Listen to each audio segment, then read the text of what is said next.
The streets of Damascus became a haunting canvas of pain and defiance as the funeral procession of Mazen Al-Hamada wove through the city. His coffin, draped in the green, white, and black flag, the symbol of a revolution that began in 2011, was carried by a crowd whose grief could no longer be contained. "We gave our blood and soul to the revolution," they chanted, voices hoarse and trembling. The air was thick with the anguish of a people whose spirit had been crushed, but who still refused to be silenced. As the procession moved, more and more joined, shouting, "Mazen is a martyr." Their tears mixed with their cries, creating a bittersweet melody of both mourning and resistance. Mazen's death was not merely the loss of a man, it was a symbol of the brutal price of speaking truth to power. He had given his voice, his body, and ultimately his life to expose the horrors of Bashar Al-Assad's regime.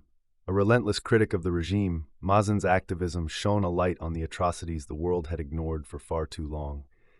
His body, discovered in the infamous slaughterhouse, Seydnaya prison, bore the scars of unspeakable torture.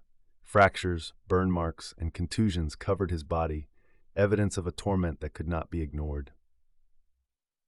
His face was smashed, his nose broken, his sister, Lamia, mourned, her words barely audible through the grief.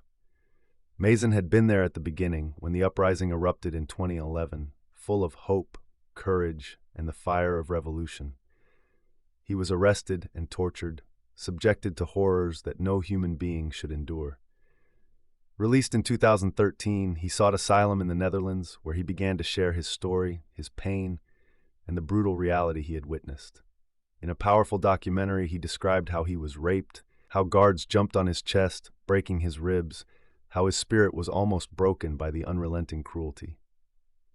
But despite the trauma, Mazen's heart remained chained to his people.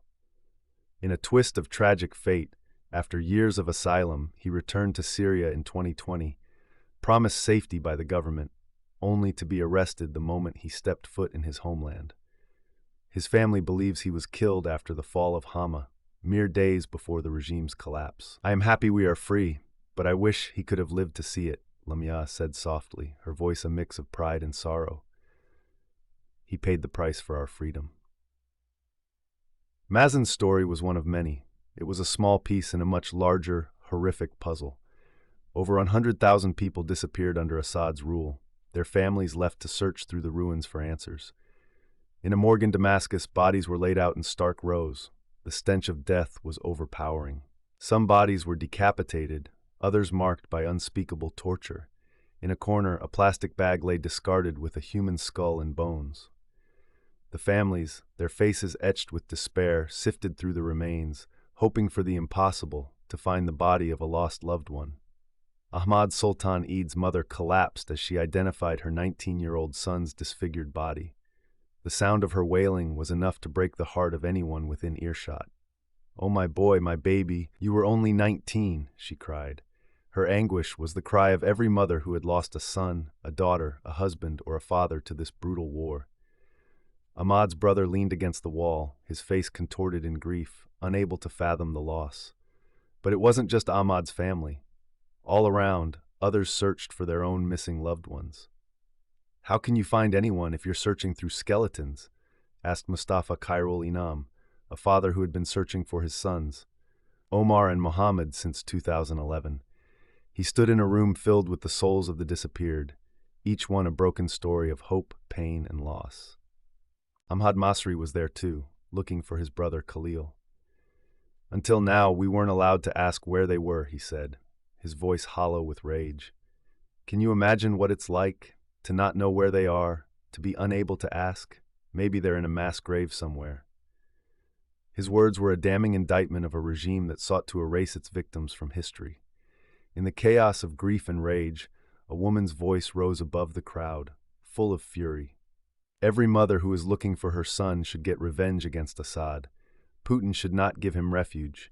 He should send Assad back so we can execute him in a public square. The desire for justice, for vengeance, burned in the hearts of these people, who had been silenced for so long. I turned to Lamia, hoping to understand what justice for her brother would look like. "The perpetrators have escaped," she said, her eyes hard with determination. "But I want them brought back. I want them to be tried in a court of law." Her voice was steady, but the pain was unmistakable. Mazen's story was not just one of suffering. It was a testament to the resilience of a people who had been broken but not defeated. The wounds inflicted by Assad's regime ran deep, but the pain was not the end. It was a beginning of a search for truth, for justice, and for the bodies of those who had been lost to this war. And for Mazen, who had given everything for the cause, his family and his people would continue the fight, no matter the cost.